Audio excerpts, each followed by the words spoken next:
Yesterday, December 7th, 1941, a date which will live in infamy. The United States of America was suddenly and deliberately attacked by naval and air forces of the Empire of Japan. The United States was at peace with that nation, and at the solicitation of Japan, was still in conversation with its government and its emperor, looking toward the maintenance of peace in the Pacific. Indeed, 1 hour after Japanese air squadrons had commenced bombing in the American island of Oahu, the Japanese ambassador to the United States and his colleague delivered to our Secretary of State a formal reply to a recent American message. Japan has therefore undertaken a surprise offensive extending throughout the Pacific area. The facts of yesterday and today speak for themselves. With confidence in our armed forces, with the unbounding determination of our people, we will gain the inevitable triumph, so help us God.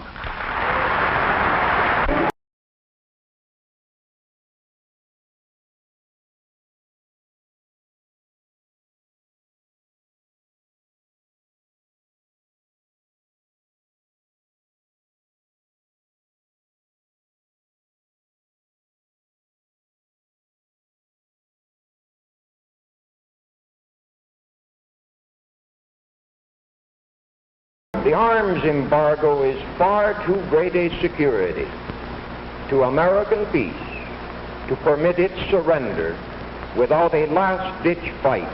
You people who oppose war and dictatorship, do not be dismayed, because the warmongers and the interventionists control most of the avenues of propaganda. At this critical moment in the world's history, when the democracies of Europe are facing the test of life or death, all Americans are of one mind. We want to assist the democracies in every way we can with materials and supplies. England is the last and only barrier between the United States and total war. Our aid must not come too late. Therefore, we must give President Roosevelt power to set in motion an industrial blitzkrieg that will make it possible for England to blast Hitlerism from the face of the earth. It was fully and freely debated. Men were stamped interventionists and isolationists, and the debate grew bitter. Into this free debate trooped the agents of the aggressors, for they too were permitted to speak in our democracy. They wore Hitler's uniforms, but they wrapped themselves in the American flag. They preached the doctrine of racial and class hatred, for Hitler had said America could be conquered from within and fall as an overripe plum to the Nazi master race.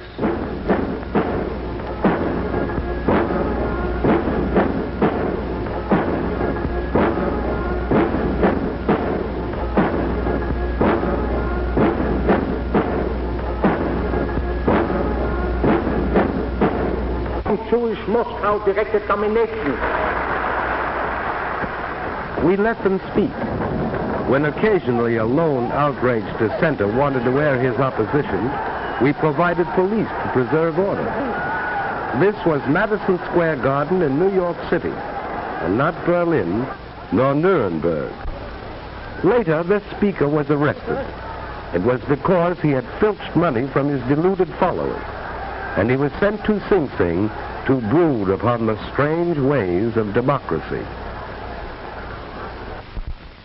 America was at war. It had been at war, although few Americans realized it, for more than 10 years. Ever since September 18, 1931, when Japan clawed Manchuria out of the body of China. While Hitler was still brawling in the streets of Munich, Japan had already begun weaving the pattern of aggression. Started with an incident.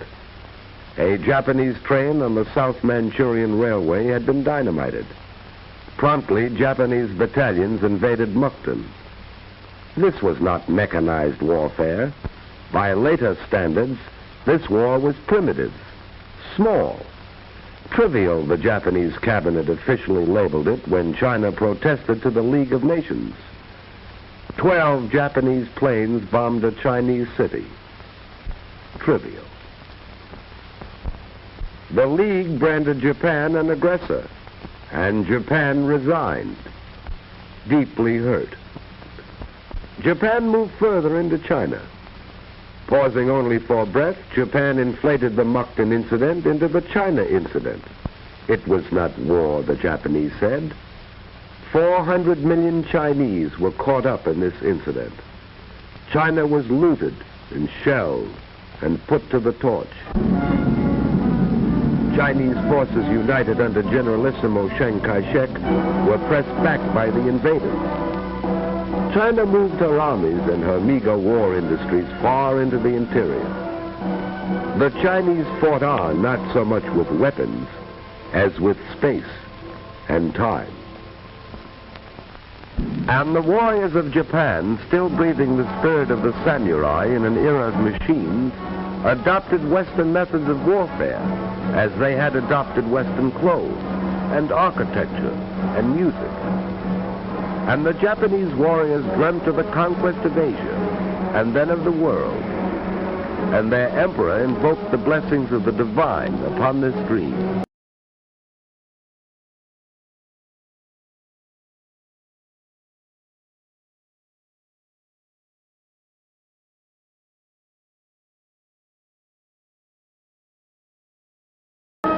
Italy too had dreams of empire.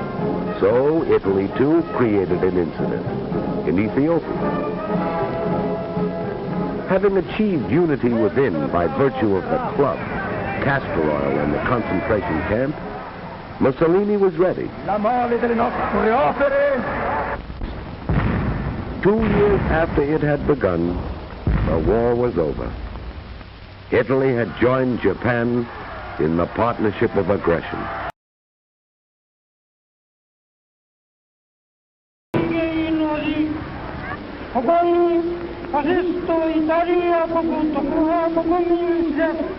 Il saluto che io vi rivolgo è diretto a tutto il popolo del Giappone, tutti gli italiani, ed ha fondato un impero.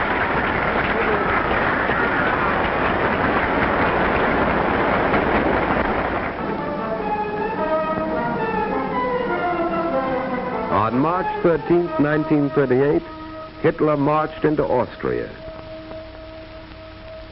The trinity of aggression was complete.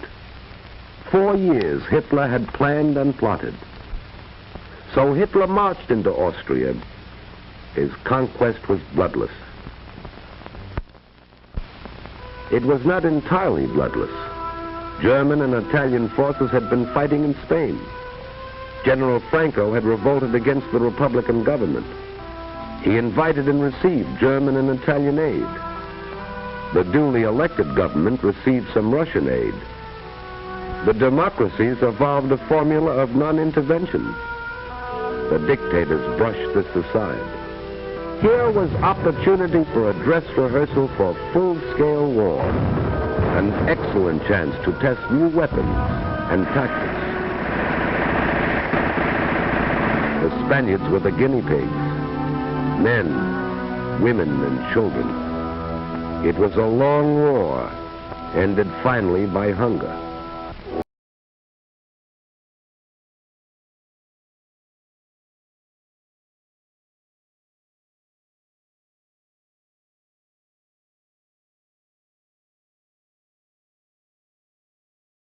Hitler was not content with Austria. At Munich, he had said his theory of race and blood demanded the incorporation of all German-speaking peoples into the Reich. Hitler called upon Czechoslovakia to surrender the Sudetenland, that part of Czechoslovakia heavily populated by Germans. So Hitler, Prime Minister Chamberlain of Great Britain, Mussolini, Premier Daladier of France, met in Munich, and because the democracies of Europe were hungry for peace, removed a thorn from Hitler's side, the Czech army and the Little Maginot Line. Hitler rolled into the Sudetenland. His people were jubilant. Here was the miracle man, they said, a man who conquered with words. This was a new kind of war, a delightful war. Bands and flowers and parades.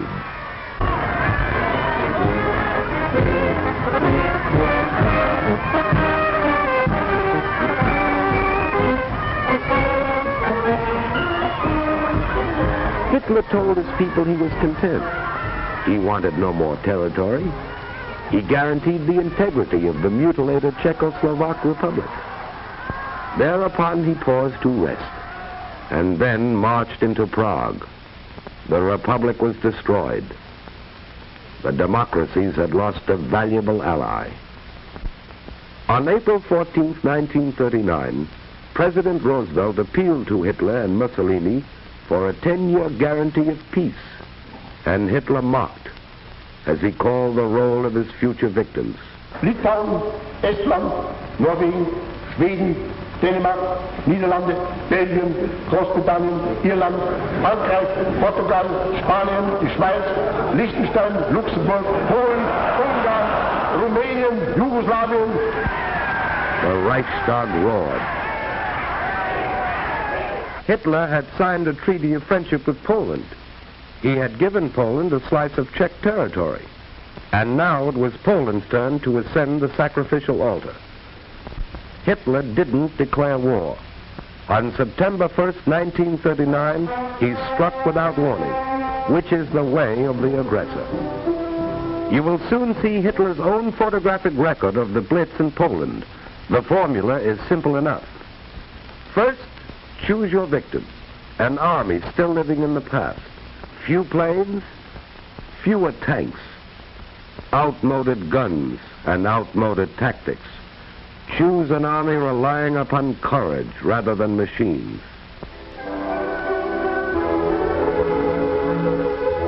Then, mass your bombers. Load with your biggest bomb.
Strike without warning.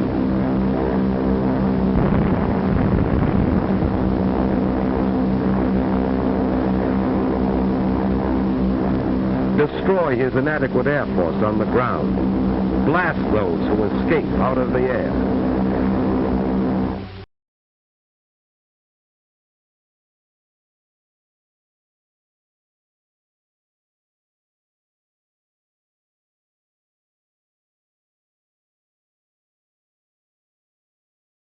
Strike again with your bombers, wave after wave, again and again.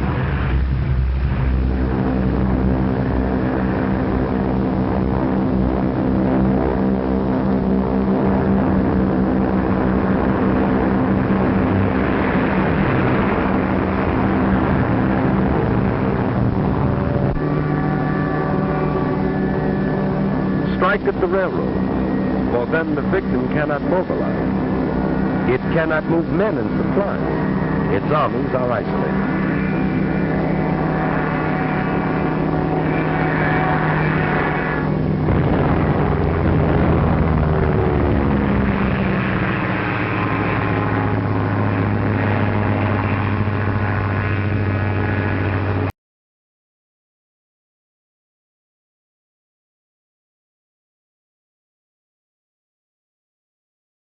Strike on the sea.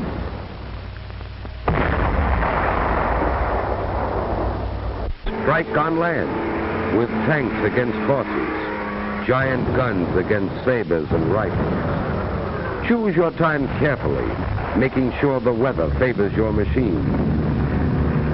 Strike at a city, so that civilians will take to the roads, hampering the army, so that women and children will be killed in the streets or in hastily contrived shelters.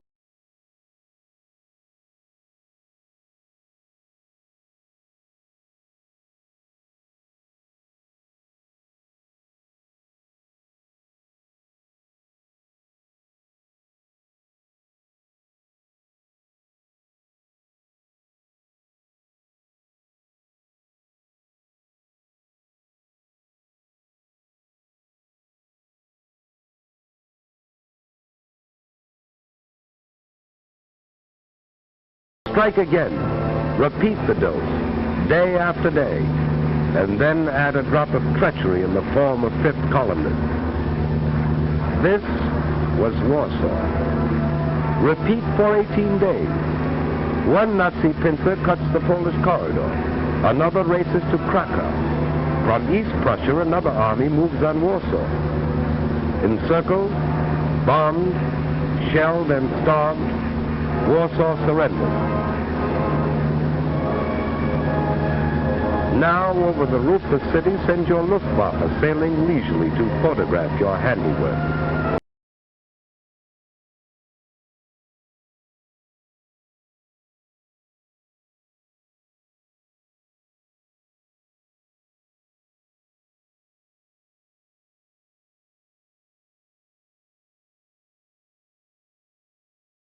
And on the ground, let the master race assemble the first of its slave populations, a stunned and shocked and hungry people whose sufferings do not end with the armistice, nor their resistance.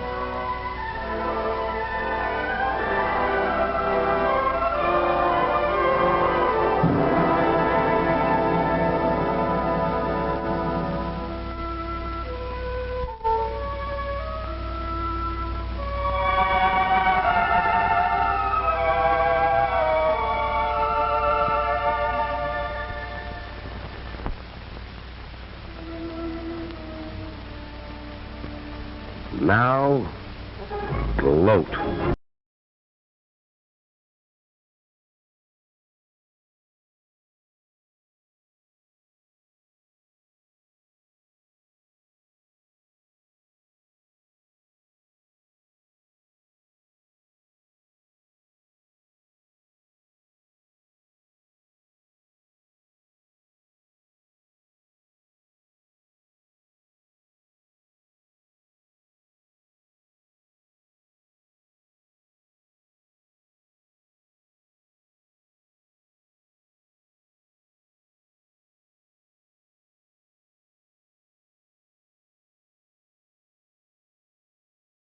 France was waiting behind its Maginot Line, that vast underground fortress deemed impregnable by its military experts. Allied strategy relied upon starving the Reich into submission. Hitler's armies would collapse for lack of fuel and food and raw materials. Spring shattered this comfortable illusion. Norway and Denmark had staked their survival upon the strictest interpretation of neutrality to escape the war.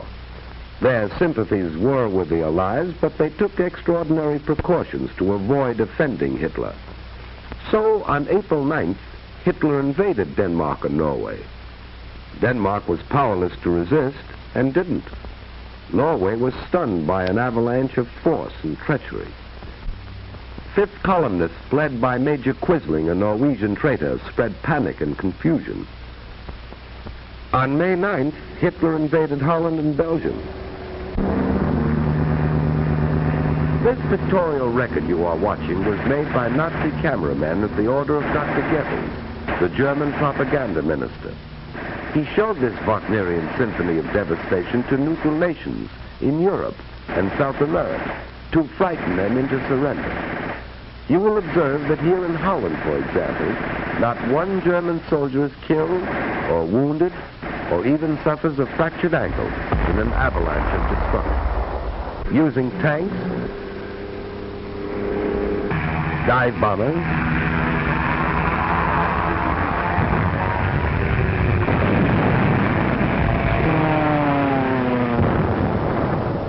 big guns, the Nazi machine broke the back of Dutch resistance in 4 days.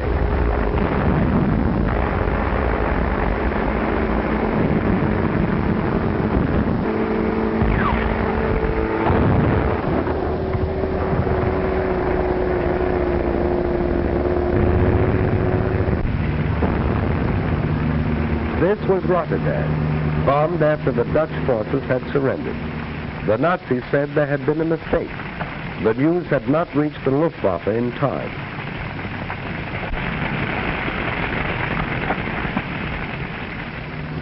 And the next morning, reconnaissance planes flew over the city as they had flown over Warsaw, recording for the propaganda ministry another tribute to the efficacy of the Luftwaffe, while Rotterdam buried its dead, as Warsaw had, and formal negotiations for surrender were duly completed.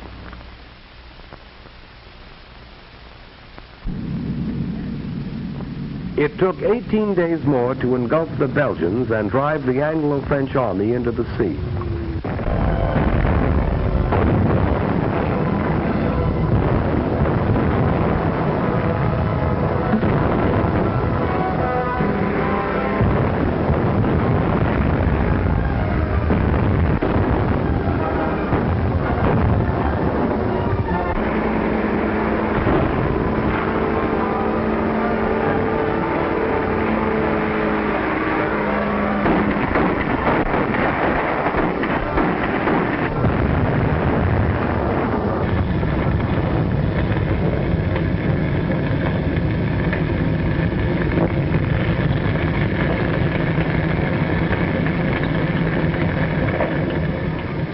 This was the Belgian cathedral city of Louvain, scarred in the First World War and restored anew, and again it fell victim to the invaders.